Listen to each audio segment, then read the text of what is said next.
What up, what up, what up? All right, we charging some batteries, so let's go over that real quick. As you can see, I got the Nocos, I got the OG one, and I have their newer ones, which are a little smaller, a little better, whatever. The first things first, you might notice that I do not take my cables off. You do not have to do that. That's an extra step. It's unnecessary. You just don't got to do it. I don't know about the other chargers, but with these Nocos, you do not have to. They're smart chargers. So as long as you hook the battery up normal, when I say normal, I mean you use one bank and go to one battery and go to a positive and negative, that's normal, you'll be A-okay. They're smart chargers. You'll be fine. Second thing, when you're charging batteries, always try to hit the lead base. That's where you're going to get your best charge, your best reading, all that. Stud, it'll work, but it's going to take longer. It's probably not going to give you the best charge. Hit it on the lead base. The third thing, with these Nocos, they're so nice. Set it and forget it. Like, I've let these things charge for like a week or two and like just walk past them, plug it in, let it go, and didn't care because it's a charger and a maintainer. So once it fully charges, it's going to start maintaining after that. So it won't overcharge your batteries.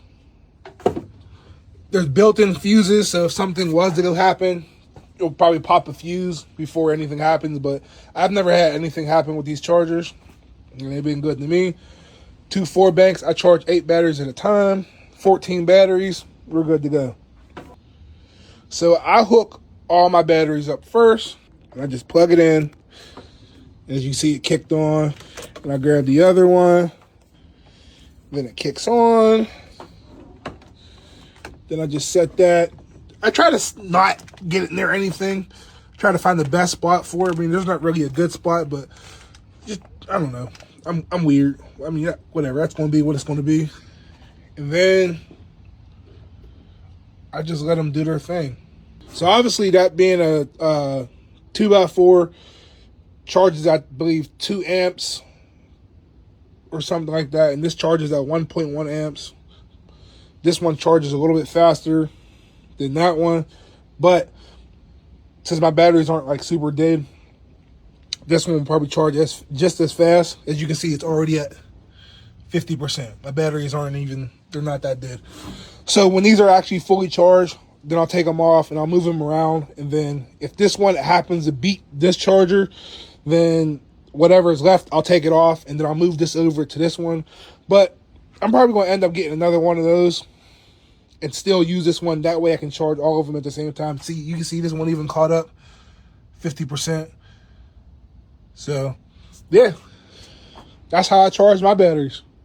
I mean, everybody does everything different, but I'm just throwing out my tips out there and what I got going on and what I do. And it's been working for me. One more thing, shouldn't have to say this, but we're going to go ahead and cover all grounds anyways. Don't have your quick disconnect plugged in while you have these chargers going. Or any charger, unless it's a multi-charger, and I don't think you still have it plugged in for that. But for just in general, do not have your quick disconnect plugged in. All right? Shouldn't have to say that, but we're just going to put, I guess, a disclaimer or whatever out there. No quick disconnect. So do what you want with this information. Peace.